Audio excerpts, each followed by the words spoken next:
Video को देखने से पहले लाइक करें, सब्सक्राइब करें एंड बेल आइकन पर क्लिक करें। Good morning everybody. Welcome to the C classes. I am Bharat Prajapat. Today I am presenting a new chapter, a new theory that is called SATS theory. This is the chapter of class 11th and it is very useful for competitive examination. Right? First off we will discuss what do you mean by SATS. Actually SATS होते क्या है? Sets means क्या हुआ? Generally कुछ ही object का collection, right?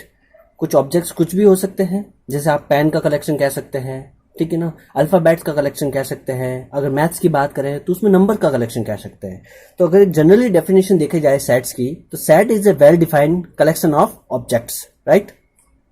Set is synonyms with words collection, aggregate and it's composed of elements. तो ये words जो है ना, कलेक्शन, एग्रीगेट, ये सब आपको जब अपन चैप्टर डिस्कस करेंगे इस पूरी सेट्स थ्योरी को, तो ये आपको कहीं पे भी मिल सकते हैं। तो इसका मतलब यही है, वो बात किसकी कर रहा है? एलिमेंट्स की कर रहा है, वो उनके ऑब्जेक्ट्स की कर रहा है। क्लियर हो गया? Now element is synonym with the words objects members, यानी जो सेट्स जिससे बना है उसकी बेसिक यूनिट क्या है? एलिमेंट्स है। जैसे एक घर होता है, वो किससे बना होता है? ईंटों से बना होता है। तो घर की बेसिक यूनिट क्या होगी? एक होम की बेसिक यूनिट क्या होगी? ईंट होगी। जिस तरह ठीक है ना, एक ब्रिक्स होगी, उसी तरह एलिमेंट्स है एक basic unit of set. Clear हो गया? Now if x is element of a set ए, एक एक्स लेट्स सपोज कीजिए एक सेट ए का एलिमेंट है, तो हम उसको कैसे शो करेंगे वो आप यहां पर देखेंगे। ठीक है, कैसे शो होगा वो? एक्स बिलोंग्स टू, ये वर्ड जो आपको दिख रहा है अजीब सा, जो आपने ना तो अभी तक 10th में पढ़ा है ना कहीं पढ़ा है, और एक अजीब सा वर्ड आपको दिखने को मिल रहा है मैथ्स का, इसको एप्सिलॉन बोलते हैं। क्या बोलते हैं? एप्सिलॉन। क्या प्रोनाउंसिएशन होगा? Epsilon, right? इसका मीनिंग क्या होता है? इसका मीनिंग ये होता है कि कोई एलिमेंट्स अगर किसी सेट को बिलोंग कर रहा है, उस सेट को बिलोंग करने का मतलब सेट उससे ही बना है, उस एलिमेंट से बना है, तब हम यहाँ एप्सिलॉन का यूज करेंगे। एक पूरा बेसिक कॉन्सेप्ट ये समझाना चाहूंगा स्टूडेंट्स कि एक्चुअली ये जो आपको एप्सिलॉन दिख रहा है यहाँ पर, एक्चुअली ये जो है ना एप्सिलॉन, ये केवल और केवल एलिमेंट के लिए यूज होता है। किसके लिए यूज होता है? एलिमेंट के लिए। और एलिमेंट एक सिंगल एंटिटी है। क्या है? एक single entity. Single entity means एक सिंगल रिप्रेजेंटेशन होगा, जबकि set it is the collection of elements, यानी एक मल्टी एंटिटी है। मतलब इसके सारे बहुत सारे एलिमेंट्स हो सकते हैं इसके अंदर, लेकिन elements is only single entity, और which is used to describe, या epsilon is used to describe या explain element, right? Now if x is not element of a set A, then हम उसको कैसे रिप्रेजेंट करेंगे? x not belongs to. जैसे आप यहाँ एप्सिलॉन देख रहे हैं, तो इसको मैं ऐसे कट करके भी शो कर सकता हूं, x is not belongs to A. अब आपके मन में क्वेश्चन होगा कि सर ने बता दिया x belongs to, x is not belongs to, और एप्सिलॉन जो ये है नोटेशन एप्सिलॉन कहलाता है, राइट? अब मैं कुछ सेट्स के बारे में डिटेल में बताना चाहूंगा। सेट क्या है? जैसे हम एक एग्जाम्पल लेंगे यहाँ पर, सेट के बारे में एक एग्जाम्पल लेंगे हम यहाँ पर। तो यहां पर एक एग्जांपल हुआ, the collection of vowels in English alphabet, this set contains 5 element. Collection of vowels क्या हो सकता है? जैसे आपको पता है ये वोवल्स क्या होते हैं? ए, ई, आई, ओ, यू। तो हम यहां पर ए इज इक्वल टू में, देखो सेट का रिप्रेजेंटेशन देखिएगा स्टूडेंट्स, ए इक्वल टू में एक पैरेंथेसिस आएगा, इस टाइप का एक पैरेंथेसिस बनेगा, जिसके अंदर ये इस टाइप का एक पैरेंथेसिस दिख रहा है आपको, जिसके अंदर उसके एलिमेंट आएंगे, जैसे A, I, E, O and U, and parenthesis close हो जाएगा। क्लियर हो गया?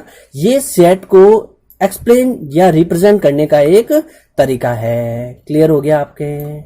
ठीक है स्टूडेंट्स, अब हम बात करेंगे कि जब अभी सर ने सेट की डेफिनेशन तो बता दी, अब हम एलिमेंट्स को कैसे डिस्क्राइब करेंगे। तो एलिमेंट्स के बारे में मैं ये कहूंगा, A is the element of a set A, then मैंने ए लिखा, फिर मैंने एप्सिलॉन का साइन बनाया, एंड फिर सेट का नाम आ जाएगा। क्लियर हो गया? ये रिप्रेजेंटेशन होगा, यानी एलिमेंट आएगा, फिर एप्सिलॉन का साइन आएगा, और फिर सेट का नाम आएगा। क्लियर हो गया?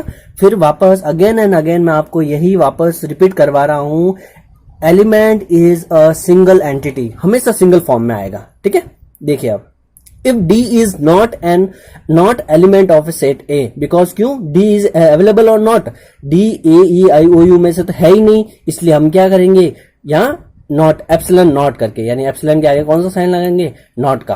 क्लियर हो गया?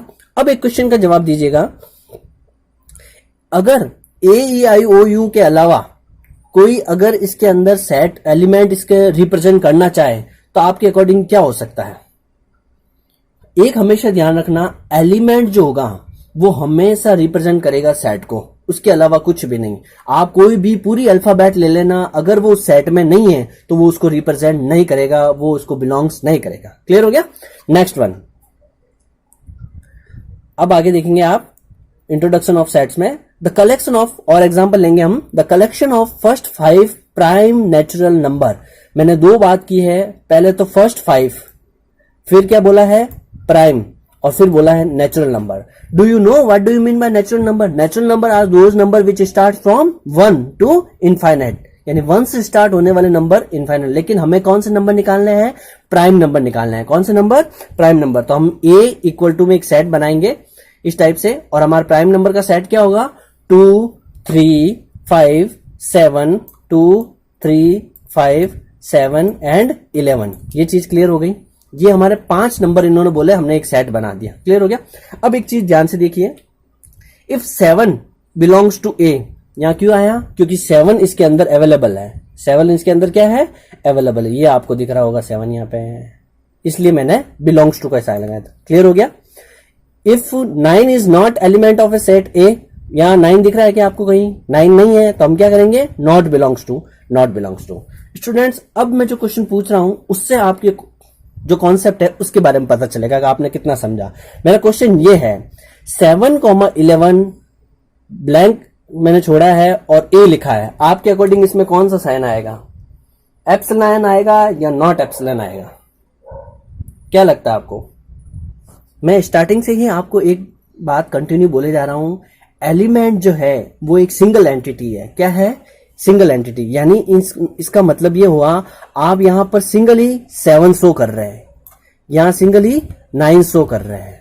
आप कभी भी इसको ऐसे ग्रुप में कभी भी शो नहीं कर सकते। ये ऐसे रिप्रेजेंटेशन मैंने किसका बताया था? पैरेंथेसिस आएगा, एक एलिमेंट आएगा, उसके बाद में कॉमा, एलिमेंट, फिर पैरेंथेसिस क्लोज। ये एक सेट का रिप्रेजेंटेशन है। किसका रिप्रेजेंटेशन है? सेट का। जबकि एप्सिलॉन किसके लिए यूज होता है? एलिमेंट के लिए यूज होता है। तो ऑलवेज समझिएगा, यहां पर हमेशा कौन सा साइन आएगा? Not belongs to. कौन सा आएगा? Not belongs to. क्यों आया? क्योंकि 7,11 एक इंडिविजुअल एंटिटी है। अगर 7 अकेला होता तो हम 7 बिलोंग्स टू ए कर सकते थे, 11 अकेला होता तो 11 बिलोंग्स टू ए कर सकते थे। क्योंकि ये क्या है? ये एक सेट है। सेट कभी भी किसी को बिलोंग्स नहीं करता, सेट कभी किसी को बिलोंग्स नहीं करता, हमेशा एलिमेंट करते हैं। क्लियर हो गया? ये चीज बात आपकी क्लियर हो गई? एलिमेंट ऑलवेज, एलिमेंट के कॉन्सेप्ट पर इसलिए मैं फोकस करवा रहा हूं स्टूडेंट्स, क्योंकि जब हम आगे भी ये जो यूनिट्स पढ़ेंगे, कुछ टॉपिक डिस्कस करेंगे, तो वहां एलिमेंट का बहुत इंपॉर्टेंट यूज है। क्लियर हो गया? नेक्स्ट वन और डिस्कस करेंगे हम। आपके, मुझे पता है आपकी क्वेरीज होगी, हम कुछ और भी क्वेश्चन लेंगे यहाँ पे। जैसे क्वेश्चन लिया मैंने, a इक्वल टू 2, 3, 5, और एक पैरेंथेसिस के अंदर और ले लिया है 7,11 पैरेंथेसिस क्लोज, 13। अब देखिए एक और सेट मैंने लिया है, b equal to 7,11 parenthesis close. एक चीज देखिए दोनों में, ये एक सेट है। क्या मैं इस पूरे की जगह, ये जो आपको दिख रहा है ना, क्या मैं इस पूरे की जगह केवल b लिख सकता हूं मैं? ठीक है, क्या मैं इस पूरे की जगह b लिख सकता हूं? अगर मैं यहां b लिखूंगा तो इसका मतलब क्या हुआ? ये पूरा सेट के अंदर एक सेट आ गया। क्लियर हो गया? अब ध्यान से देखिए मेरा क्वेश्चन। पहला क्वेश्चन मैंने आपके सामने रखा, 2 ब्लैंक ए, क्या आएगा यहाँ पर? 2 सीधा सीधा इसको बिलोंग कर रहा है, तो यहाँ पर 2 ये देखिए यहाँ बिलोंग कर रहा है। और मैंने क्या कहा था? एप्सिलॉन वहां यूज होगा जब एलिमेंट सिंगल एंटिटी में हो। 2 अकेला है तो हमारे पास यहाँ पर कौन सा साइन आ जाएगा? एप्सिलॉन का साइन आ जाएगा। कौन सा साइन आ जाएगा? एप्सिलॉन का। क्लियर हुआ? क्लियर हुआ स्टूडेंट्स? वापस बता रहा हूं मैं आपको, यहां कौन सा साइन आएगा? 2 बिलोंग्स टू एप्सिलॉन, तो यहां पर आपके एप्सिलॉन का साइन आ जाएगा, और यहां पर 2 इसको रिप्रेजेंट कर रहा है। क्लियर हो गया? ये 2 यहां पर आ गया। ठीक है, नेक्स्ट वन, 3,5 मैंने फिर कहा किस में है? ग्रुप फॉर्मेट में है, और ग्रुप में हमें चाहिए ही नहीं, बिकॉज क्यों? एलिमेंट हमेशा क्या है? सिंगल एंटिटी है। तो 3,5 क्या रिप्रेजेंट कर रहा है? ये तो एक सेट रिप्रेजेंट कर रहा है, और सेट कभी भी किसी भी एलिमेंट को रिप्रेजेंट नहीं करता है। यानी एप्सिलॉन का साइन यहां पर कौन सा आएगा? नॉट बिलोंग्स टू आएगा। एप्सिलॉन की जगह क्या आ जाएगा? नॉट बिलोंग्स टू, यानी नॉट एप्सिलॉन। क्लियर हो गया? इसी तरह 7 देखिए अब ध्यान से, ये पूरा एक 7,11 एक पूरा एलिमेंट है, ये पूरा एक एलिमेंट है। क्या है? ये एक पूरा एलिमेंट है। तो 7 अकेला, देखो दो टाइप के एलिमेंट आपको दिख रहे होंगे, डायरेक्ट एलिमेंट और indirect element. Direct element are those element जिनके बीच में कॉमास का साइन है। देखो 2, 3, 5, ये कोई पैरेंथेसिस में नहीं है, जबकि 7,11 किस में है? एक पैरेंथेसिस में है, यानी ये कौन सा एलिमेंट है? इनडायरेक्ट एलिमेंट है इसके, ठीक है। जबकि पेयर में है 7,11 एक खुद एक एलिमेंट, पूरा एक एलिमेंट है। आप ऐसे नहीं कह सकते कि 7 अलग है और 11 अलग है। मैं वापस समझाना चाहूंगा कि एलिमेंट एक सिंगल एंटिटी है, जैसे कि 2 में था एलिमेंट सिंगल एंटिटी, 3,5 एक सेट रूप में था, 3,5 अवेलेबल है। अगर ये 3 अकेला होता, 3 यहां पर अकेला होता, तब हम यहां बिलोंग्स टू का साइन यूज कर सकते थे, लेकिन 3 यहां अकेला नहीं है, 3 और 5 साथ में है, इसलिए हमने ऐसा किया। इसी तरह 7 क्या है? 7 यहां अकेला नहीं है, 7 तो यहां साथ में है, तो इसकी यहां पे भी कौन सा साइन आएगा? Not belongs to. क्लियर हुआ कि नहीं हुआ? अब अगला देखिए, अब आपको ये लगेगा कि 7,11 भी एक सेट है। बिल्कुल नहीं है। बिकॉज क्यों? 7,11 हूबहू, क्या यहाँ पैरेंथेसिस है? इसमें भी देखो, हाँ पैरेंथेसिस है। क्या यहाँ 7 है? हाँ 7 है। क्या यहाँ कॉमा है? हाँ कॉमा है। क्या यहाँ 11 है? हाँ 11 है। और क्या यहाँ पैरेंथेसिस क्लोज है? हाँ पैरेंथेसिस क्लोज है। इसका मतलब ये पूरा का पूरा एक एलिमेंट है। पूरा का पूरा ये क्या है? एक एलिमेंट है, जो कि बी के रूप में है। जो किसके रूप में है? बी के रूप में है। इसका मतलब 7,11 एक पेयर के रूप में है, पूरा का पूरा एक एलिमेंट है, इसलिए ये इसको क्या कर रहा है? रिप्रेजेंट कर रहा है। क्लियर हुआ कि नहीं हुआ? आपको कंफ्यूजन 3,5 और 7,11 में क्यों है, मैं बता देता हूं। क्योंकि 2, 3, 5 डायरेक्ट है, जिनके बीच में कॉमा से सेपरेशन आया हुआ है। अगर 2 और 3 और 5 इंडिविजुअली अलग अलग होते तो हम एप्सिलॉन जरूर लगाते हैं। 7,11 खुद पूरा एक एलिमेंट है। अगर मैं एक एलिमेंट की बात करूंगा, किसके एलिमेंट की बात करूंगा? एक एलिमेंट की बात करूंगा, तो इसमें टोटल एलिमेंट अपन काउंट करेंगे 2, 3, 5, 3 एलिमेंट हो गए। 7,11 एक पूरा एलिमेंट हो गया, 4 और 13 5 एलिमेंट। आप समझिएगा 7,11 पूरा एक एलिमेंट है, पूरा एक एलिमेंट है, जिसको मैंने पैरेंथेसिस से अलग किया है। क्लियर हो गया? उसी तरह 2 में कितने एलिमेंट हो गए? 7,11। एक सेट जब भी आप बनाते हो, एक सेट आपके नाम का हो सकता है, एक सेट हम श्री क्लासेस का भी बनाएंगे, तो उसमें क्या होता है? आपको वो ही वर्ड लेने हैं जो बार बार रिपीट नहीं करना उसमें। जैसे श्री क्लासेस का मैं अगर एक सेट बनाना चाहूंगा, तो उसमें सबसे पहले क्या आएगा? एक तो एस आ जाएगा, ठीक है। फिर क्या आएगा? एच आएगा, ठीक है। फिर आपके आर आ जाएगा, सिंगल सिंगल सब आए। अब CHR आ रहा है। क्या आ रहा है? Double E. चूंकि आप डबल ई यूज नहीं करेंगे, एक सिंगल यूज करेंगे, तो श्री में SHRE, यानी केवल 4 ही एलिमेंट से श्री वर्ड पूरा बन सकता है। आपको बार बार रिपीट करने की कोई रिक्वायरमेंट नहीं है। ये एक सेट की खासियत है, उसमें एलिमेंट कभी भी रिपीट नहीं होते हैं। क्लियर हो गया? Next one. अब यहां पर मैं कुछ नोटेशन समझाऊंगा, meanings of different notation. Actually पूरी बुक जब आप पढ़ोगे तो आपको कई क्यू जेड, कई एन ऐसे वर्ड्स दिखाई देंगे, तो उनका मीनिंग आपको जानना जरूरी है। जैसे देखिए यहां पर नोटेशन में सबसे पहले बात करते हैं हम एन की। N the set of natural number. मैंने पहले नेचुरल नंबर बता दिया आपको, कहां से स्टार्ट होते हैं? 1, 2, 3 and so on to infinite. Clear हो गया? फिर आता है आपके जेड। जेड का मीनिंग क्या होता है? The set of integers number. Integer number वो होते हैं, मेरा एक बिल्कुल से एक वीडियो बना हुआ है इंटीजर्स पर पूरा, कुछ स्टूडेंट्स अगर पढ़ना चाहे तो वहां से डिटेल में पढ़ सकते हैं। इंटीजर्स वो वैल्यू होती है जो नेगेटिव और पॉजिटिव दोनों होती है, यानी माइनस इनफाइनाइट से इनफाइनाइट। लेकिन अगर जेड प्लस है, केवल ऊपर देखिए आपको प्लस नजर आएगा ये यहाँ पे, तो जेड प्लस है जहां पर, वो क्या है? Set of all positive integer, और तो केवल 0 से हमने इनफाइनाइट ले लिया।